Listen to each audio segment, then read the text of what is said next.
तर एकीकडे आपल्याला माहिती आहे आज संध्याकाळच्या सभेची उत्सुकता आहे, दुसरीकडे मुंबईसाठी युतीचा वचननामा आता प्रसिद्ध करण्यात आलाय आणि याच वचननाम्यामध्ये युतीने मुंबईकरांसाठी घोषणांचा पाऊस पाडलाय। मुंबईमधील मूलभूत सुविधांवरती युतीच्या वचननाम्यामधून भर देण्यात आलेला आहे। मुंबईतील रस्ते, कचरा, पाणी, आरोग्य आणि बेस्ट बसची सेवा सुधारण्याविषयी या वचननाम्यामध्ये भर दिला गेलाय। मुंबईमधील लाडक्या बहिणींना बेस्ट बसमधून 50% सवलत दिली जाणार असल्याची घोषणा करण्यात आली। तर धारावीमधील पात्र लोकांना धारावीमध्येच 350 स्क्वेअर फुटांचं घर देणार असं आश्वासन देखील या युतीच्या वचननाम्यामधून देण्यात आलंय। मिठी नदीचा गाळ काढणार असल्याचं आश्वासन देखील या वचननाम्यामधून देण्यात आलेलं आहे।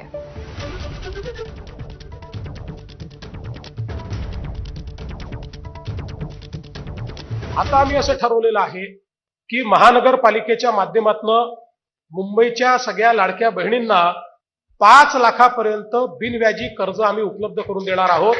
त्यामुळे त्यांना आपला रोजगार उभा करता येईल आणि स्वयंरोजगारातून समृद्धीकडे किंवा लाडक्या बहिणीकडनं लखपती दिदीकडे अशा प्रकारचा जो त्यांचा प्रवास आहे तो प्रवास आपण या ठिकाणी करणार आहोत।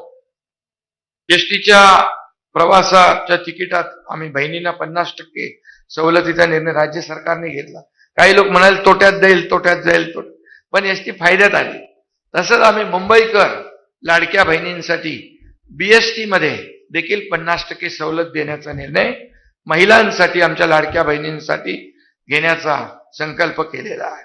आणि म्हणून त्यांना लाडक्या बहिणींना आत्मनिर्भर तर आम्ही लाडकी बहीण योजनेतून केलंय, जसं मोदी साहेबांनी महिलांना आत्मनिर्भर आणि आत्मसन्मान देण्याचा निर्णय घेतलाय तसंच आम्ही देखील सरकार म्हणून घेतलाय।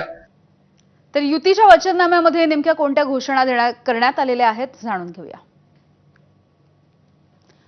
संपूर्ण मुंबईला 24 तास पाणी पुरवठा केला जाईल अशी घोषणा सगळ्यात महत्त्वाची करण्यात आली आहे। मुंबईचे सर्व रस्ते कचरामुक्त करणार, मागेल त्याला शौचालय हे धोरण राबवणार,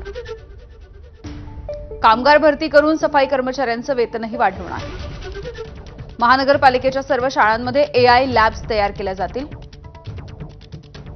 60 वर्षांवरील नागरिकांना वर्षातून एकदा मोफत पूर्ण शरीराची तपासणी केली जाईल, मुंबईकर हेल्थ कार्ड निर्माण करून प्रत्येक मुंबईकराचा वैद्यकीय इतिहास डिजिटल स्वरूपामध्ये जतन करणार,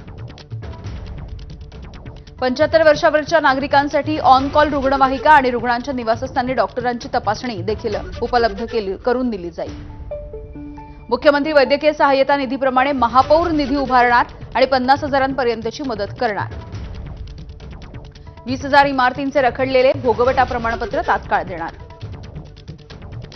सफाई कामगारांना देखील हक्काची घरं दिली जातील,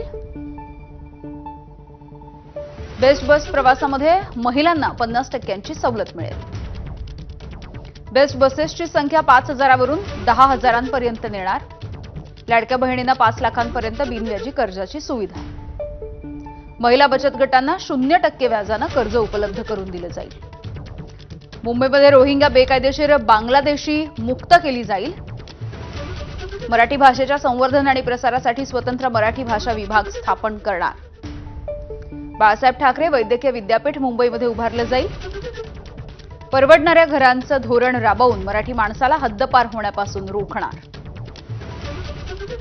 तर अशा पद्धतींचा घोषणांचा पाऊस या युतीच्या जाहीरनाम्यामधून देण्यात आलाय। आगामी मुंबई महानगरपालिका निवडणुकांच्या पार्श्वभूमीवरती महाराष्ट्रामध्ये विकासाचा मुद्दा विरुद्ध धर्माचं राजकारण असा काही